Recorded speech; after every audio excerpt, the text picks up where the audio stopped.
दोस्तों आज की ये वीडियो थोड़ी अलग होने वाली है क्योंकि आज हम बात करने वाले हैं एक ऐसे विषय पर जिस पर बहुत ज़्यादा भ्रम है, बहुत ज़्यादा संभावनाएं जुड़ी है और बहुत ज़्यादा मिस इन्फॉर्मेशन भी है। और बात करेंगे एक ऐसे क्रांतिकारी अप्रोच पर जो हमारी प्राचीन रस शास्त्र की ताकत को मॉडर्न कैंसर केयर के साथ जोड़ने की कोशिश कर रहा है। ये वीडियो खास तौर पर उन लोगों के लिए है जो खुद कैंसर जैसी चुनौतीपूर्ण यात्रा से गुजर रहे हैं या जिनके परिवार में कोई अपना इस लड़ाई में है और जो इलाज के साथ साथ बेहतर सपोर्टिव केयर की तलाश कर रहे हैं। आज के इस वीडियो में हम बहुत साफ और ईमानदार तरीके से बात करेंगे प्राचीन रस शास्त्र के इतिहास और उसके विरासत के बारे में, इससे जुड़े मिथ्स और गलत धारणाओं के बारे में, मॉडर्न साइंस के नजरिए से कैंसर में इसकी भूमिका क्या है, आयुर्वेद की वैज्ञानिक विश्वसनीयता और अंत में कुछ प्रैक्टिकल लाइफस्टाइल और इम्यूनिटी सपोर्टिव बातें, बिना कोई चमत्कारी दावे के, बिना झूठे वादों के, सिर्फ फैक्ट्स और रिसर्च के साथ। तो हेलो गाइस, मैं हूं कौशिक और चलिए शुरू करते हैं एक और नए एपिसोड को। दोस्तों, रस शास्त्र कोई नया कॉन्सेप्ट नहीं है। हजारों साल पहले हमारे ऋषियों ने आयुर्वेद के भीतर रस शास्त्र को विकसित किया, जो पारा, सोना, चांदी जैसे धातुओं और खनिजों को शोधन और मारन की कठिन प्रक्रियाओं से गुजारकर उन्हें शरीर के लिए सुरक्षित बनाता है और उपयोगी बनाता है।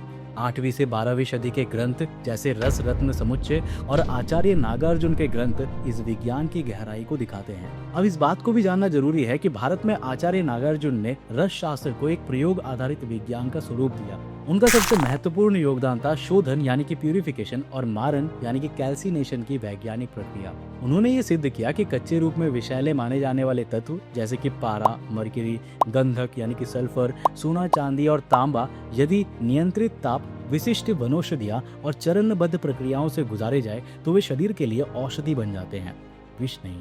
उनके ग्रंथों में प्रत्येक प्रक्रिया के लिए तापमान, समय, संयोजन और सावधानियों का विस्तृत वर्णन मिलता है। यही कारण है कि रस शास्त्र को आज फोटोकेमिस्ट्री कहा जाता है। तो आचार्य नागार्जुन से जुड़ी परंपरा में जिन ग्रंथों का उल्लेख मिलता है उनमें प्रमुख है रस रत्न समुच्चय, रसेंद्र मंगल, कक्षपुट तंत्र, योग रत्नाकर। इन ग्रंथों में धातुओं की भस्मीकरण की प्रक्रिया, उनकी जैव उपलब्धता यानी कि बायो अवेलेबिलिटी और शरीर पर पड़ने वाले प्रभाव बहुत ही वैज्ञानिक भाषा में वर्णित किया गया है। ये केवल चिकित्सा नहीं थी, ये एक्सपेरिमेंटल साइंस थी और यह सिर्फ आध्यात्मिक ज्ञान नहीं था, ये प्रायोगिक विज्ञान था। यही वजह है कि आज की मॉडर्न मेडिसिन में भी मेटल बेस्ड ड्रग्स इस्तेमाल होती है, जैसे कैंसर ट्रीटमेंट में केमोथेरेपी। इसका मतलब साफ है कि ये सिर्फ पुराना ज्ञान नहीं है बल्कि मॉडर्न फार्माकोलॉजी का नींव भी है। आज भारत में रस शास्त्र आयुष मंत्रालय के अंतर्गत रेगुलेटेड है और आयुर्वेदिक दवाओं का निर्यात अरबों रुपए का उद्योग बन चुका है। लेकिन यहाँ पर एक ट्विस्ट है। कुछ लोग रस शास्त्र को एल्केमी या जादू टोना कहकर डिसमिस कर देते हैं। कुछ कहते हैं इसमें मर्क्यूरी है जो कि टॉक्सिक है, कुछ इसे बिग फार्मा के खिलाफ कॉन्स्पिरेसी बता देते हैं। पर रियलिटी क्या है? क्या शोधन सही है?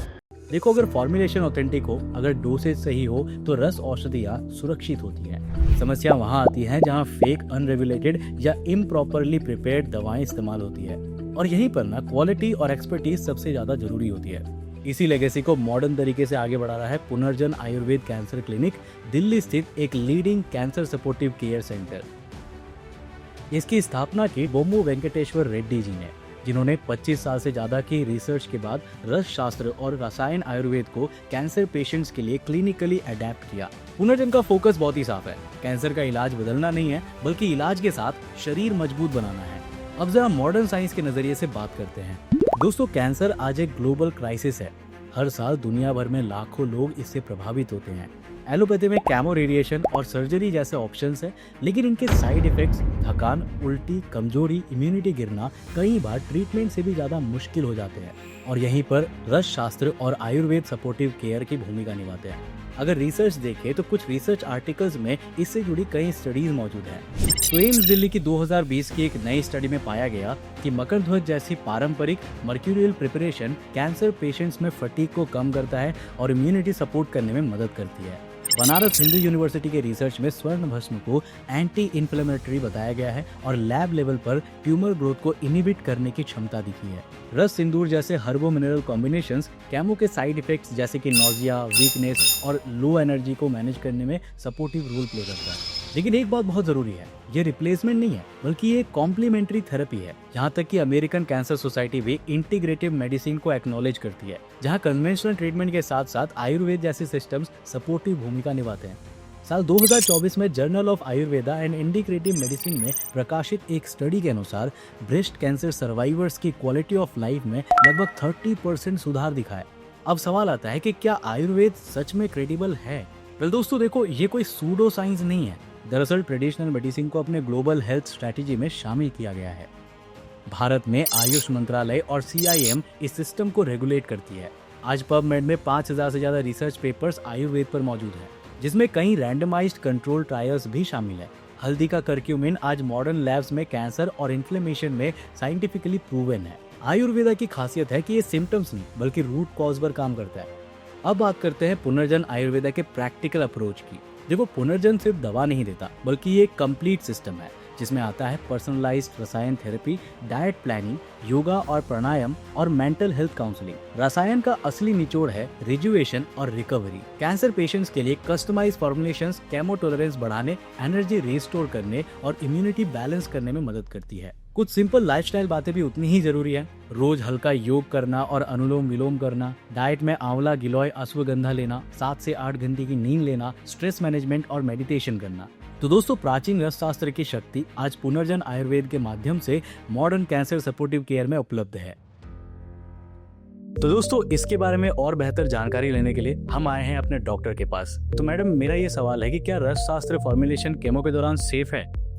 जैसा कि आपने कहा, रस शास्त्र फॉर्मुलेशन में जितनी भी मेडिसिन बनती हैं उनको बनाने का एक क्रूशियल प्रोसीजर होता है।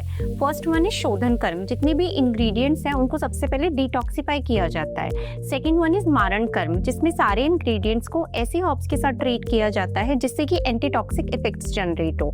थर्ड वन इज भस्मीकरण प्रोसेस, जिसमें सभी इंग्रेडिएंट्स को नैनो पार्टिकल में कन्वर्ट किया जाता है, जो कि बहुत ईजिली सेलुलर लेवल पर एब्जॉर्ब हो जाता है, जिससे कि किसी भी तरीके के कोई भी साइड इफेक्ट नहीं होते हैं। तो मेरा अगला सवाल ये है कि क्या ये रसायन थेरेपी साइड इफेक्ट्स कम कर सकती है? Yes, definitely. रसायन थेरेपी में, जैसा कि हमने अभी बताया, कि रस शास्त्र में बनाई गई रस औषधियों का प्रयोग किया जाता है। ये जो रस औषधियां हैं, इनका काम है रिजुविनेशन लाना बॉडी के अंदर, जो कि टिश्यू रिजनरेशन करता है, बॉडी की इम्यूनिटी को बढ़ाता है, यानी कि प्राण शक्ति को बढ़ा के ओज की वृद्धि करता है, जिससे कि बॉडी में कैंसर डिजीज से जितने भी साइड इफेक्ट होते हैं उनको ये ठीक करने की क्षमता रखता है। इससे टिश्यू रिजनरेशन होता है, जो कि सेलुलर लेवल पर रिपेयर को डैमेज करता है, जिससे कि कैंसर जैसी बीमारियों से लड़ा जाता है और साइड इफेक्ट्स को भी कम किया जाता है।